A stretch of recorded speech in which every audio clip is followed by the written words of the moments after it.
I tasted ash before I felt the heat. That's the thing about fire, it finds you before you find it. The air reeked of smoke, thick and suffocating. It choked my lungs, sharp and acrid, while the oppressive heat radiated through the floorboards. Every breath tasted like ash, and the crackling flames outside grew louder, like a beast devouring everything in its path. My cheek pressed against the floorboards of the crawlspace, and I listened as boots stomped above me. Heavy steps. Deliberate. My chest felt tight, like I couldn't breathe even if I wanted to. I stayed silent, not daring to move, not daring to do anything at all. My mother's voice echoed in my mind. Hide and don't come out until it's over. Her words weren't a promise. They were a warning. Her face was the last thing I saw before the soldiers came.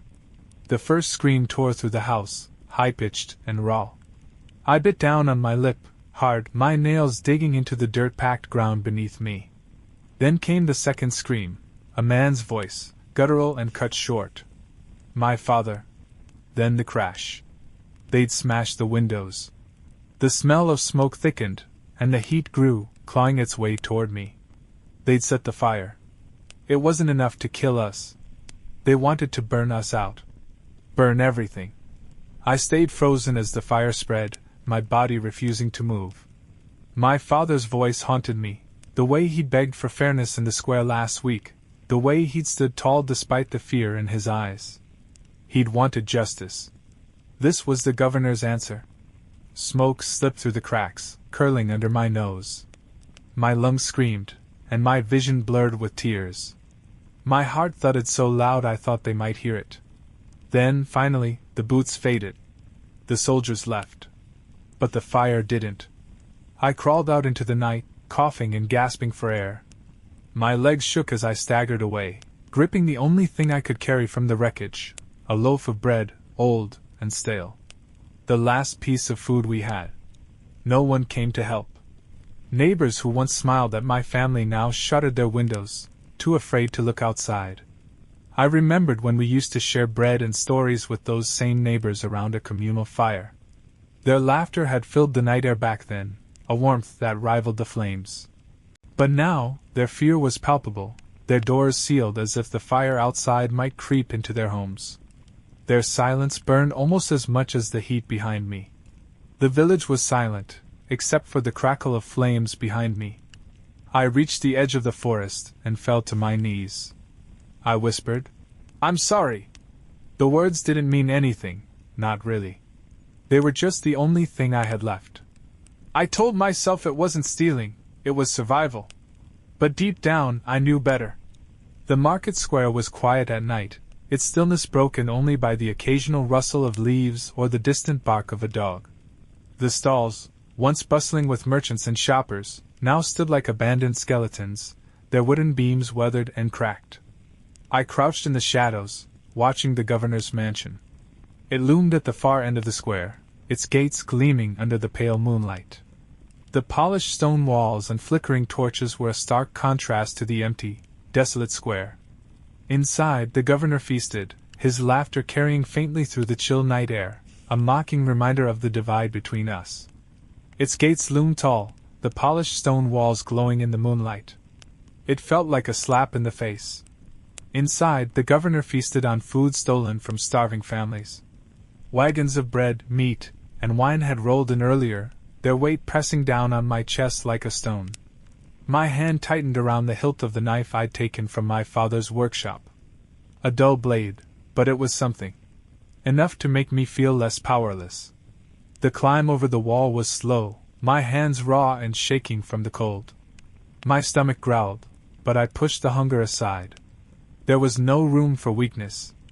Inside the courtyard, the air was still. No guards, just the faint hum of muffled laughter from the great hall. I slipped past the kitchen door, the smell of roasting meat twisting my gut. The storeroom was empty, the chest tucked into a corner, and covered by a dusty tarp. I knelt beside it, my hand hovering over the latch. This wasn't mine. I knew that. But the thought of what was right and wrong had started to blur ever since I crawled out of the ashes of my home. I opened the chest. Gold coins shimmered like water in the moonlight, their brilliance almost blinding in the dim room. My hand hesitated over the treasure, my fingers trembling. These weren't just coins. They were someone's blood, sweat, and tears, squeezed from the people like water from a stone. My breath caught as the weight of what I was about to do bore down on me. Did I have the right? Was I becoming the very thing I hated? But the thought of the starving faces in the village, the hollow eyes of children who hadn't eaten in days, pushed me forward. Survival, I told myself. For them. For me. And yet I couldn't shake the question, was this justice, or was it theft dressed up in desperation? More than enough to feed the village for months. I took as much as the sack on my back could carry. Footsteps creaked above me, and I froze. My heart pounded, but the sound faded. I slipped out the way I came, my shoulders straining under the weight of the coins. In the woods, I dumped the sack onto the ground. The coins gleamed, mocking me. They didn't feel like salvation. They felt like chains. I told myself it was just survival. But it wasn't survival. It was revenge. They called me a saint. But when I looked at my reflection in the priest's chalice, all I saw was a thief. The church was cold, the walls cracked with age. I sat on a bench near the altar, staring at the sack of coins at my feet. Most of it was gone by now, scattered among the families in the village. The rest was hidden under a loose floorboard, buried like a secret. Father Demas leaned on his staff in the doorway, his sharp eyes fixed on me. I'd confessed everything to him the night before, and instead of turning me in, he told me to stay. To sit here and think. Now, he wanted answers. "You've made a name for yourself," he said, his voice calm but cutting. "Saint Nicholas. The one who leaves gold and bread at doorsteps. Do you pray for the people you've helped?" I looked away. "I didn't do it for prayers. And what happens when the governor finds out? When his men come for those families instead of you?" I clenched my fists. He was right, and I hated him for it. I'd thought about it, but I'd buried the thought under everything else. Under the hunger, and the grief, and the guilt. "Then what should I do?" I snapped, the anger bubbling out before I could stop it. "Sit back and let them starve?" "No," he said. "But justice builds. Vengeance destroys." His words hung in the air, heavy and unrelenting. I hated him even more because he was right. I wasn't helping people. I was hurting them. The gold and bread weren't enough to fix what I'd done. He stepped closer, his staff tapping against the floor. "You need to decide who you're doing this for, yourself or them. If it's for yourself, walk away now. But if it's for them, you'll need to be more than a thief." I laughed bitterly. "A saint, you mean? A leader," he said. The weight of his words pressed into me like a stone. I sat there in silence, staring at my hands. I wasn't a saint. But maybe, just maybe, I could become something close. Betrayal doesn't feel like a knife in the back. It feels like a hand on your shoulder, pulling you under. Gregor wouldn't look at me. His voice trembled as he told the soldiers my name, his hands wringing the hem of his coat. I could see the guilt written across his face, his eyes darting toward the ground as though he couldn't bear the weight of what he'd done.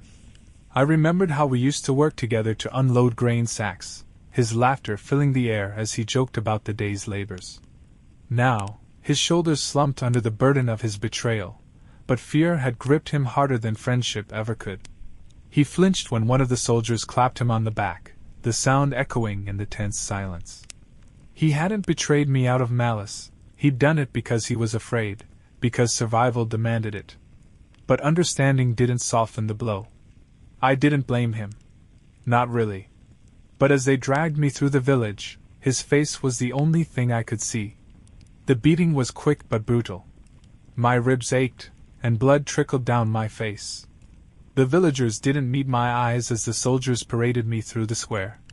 The coins I'd left for them felt heavier now, like lead in my chest. They threw me into a cell, cold and damp. My hands were chained, my body barely able to move. But my mind raced. I told myself I'd done the right thing. I told myself it wasn't my fault. But when the villagers came for me that night, their torches lighting up the dungeon. I couldn't stop the guilt from crashing down. They freed me, but I didn't feel free. Not really. I didn't choose the legend. It chose me. The governor's estate burned behind us, the flames licking at the night sky. I stood at the edge of the forest, the villagers' cheers ringing in my ears. "Saint Nicholas!" they shouted. The name felt like a weight around my neck. Father Demas caught up to me, his staff tapping against the frozen ground. "You can't outrun it," he said. I didn't answer. I just walked. The snow crunched under my boots, each step feeling heavier than the last. The cheers faded into the night, swallowed by the cold, and with them, the weight of what they believed I was. My breath formed clouds in the freezing air, and I couldn't tell if the ache in my chest came from exhaustion or the crushing burden of their hopes. I wanted to disappear into the forest, to leave their voices behind, but even in the silence, their chants echoed in my mind. Saint Nicholas. The name clung to me, a name I wasn't sure I deserved but couldn't seem to escape. By the time I reached the next village, the whispers had already started. They didn't see me as a man. They saw a symbol. A savior. I left coins at doorsteps, bread on windowsills. Each act of kindness felt heavier than the last. The farther I ran, the more the legend grew. One night, I stood outside a cottage, watching a girl kneel by the fire. "Please, Saint Nicholas," she whispered. "Help my family." I stepped inside, leaving the coins without a word. She looked up, her eyes wide with hope. She didn't see a thief. She didn't see a man. She saw something I could never be. Life before the fire wasn't perfect, but it was mine. Our house sat on the edge of the village, a modest home that my father built with his own hands. The mornings were quiet, the kind of quiet that came with the smell of fresh bread baking and the sound of my mother humming a tune as she worked. The warmth of the kitchen wrapped around me as I helped knead dough, my fingers sticky with flour. She'd laugh, brushing hair from her face with a flour-coated hand, and tell me I'd need more practice if I wanted to make bread that didn't resemble a stone. Outside, the sun would rise slowly, its golden light spilling over the fields. I used to help my father in his workshop, my small hands clumsily holding the tools while he guided me. "You've got to be precise, Nick," he'd say, his voice patient. "One wrong move and the whole thing falls apart." His hands, rough from years of work, seemed impossibly steady as he demonstrated again and again until I got it right. Those moments, the steady rhythm of life, felt unbreakable. At night, we'd sit around the fire, the soft crackle of wood filling the room. My father would tell stories about his own childhood, tales of mischief and lessons learned the hard way. My mother's laughter always followed, light and musical, as she rested her head on his shoulder. I'd sit cross-legged on the rug, listening intently, feeling the kind of safety only family can bring. The warmth of the fire seemed to seep into my very bones, and the world outside didn't matter. It was just us. But safety is a fragile thing. It takes only a moment to shatter. And when it did, all those memories became ghosts, haunting the edges of every choice I've made since. "I'm not here to judge you, Nicholas," Father Demas said, his voice heavy with something I couldn't name. He stood by the altar, the dim light casting long shadows that seemed to stretch forever. His staff tapped softly against the stone floor, the sound echoing in the vast silence of the church. "Then what are you here for?" I snapped, the weight of his gaze making my skin itch. "To tell me I'm a bad person? I already know that." He sighed, his expression softening but never wavering. "No. To tell you that you're more than what you think you are." I laughed, the sound bitter and sharp, bouncing off the cold walls. "You don't know me," I said, my voice hard as stone. "You've never been where I've been.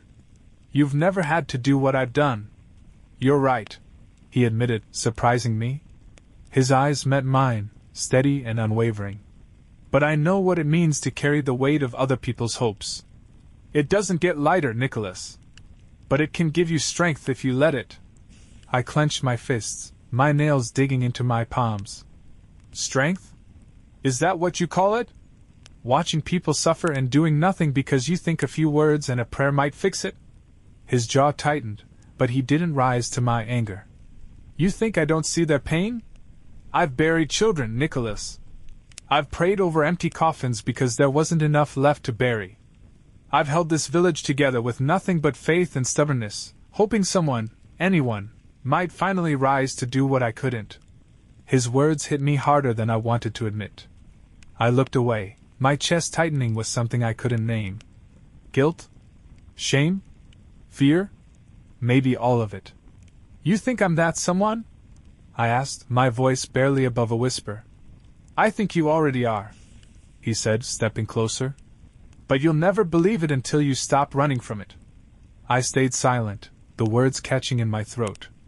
His footsteps echoed as he turned away, leaving me alone with nothing but the sound of my own uneven breathing and the flicker of the candlelight.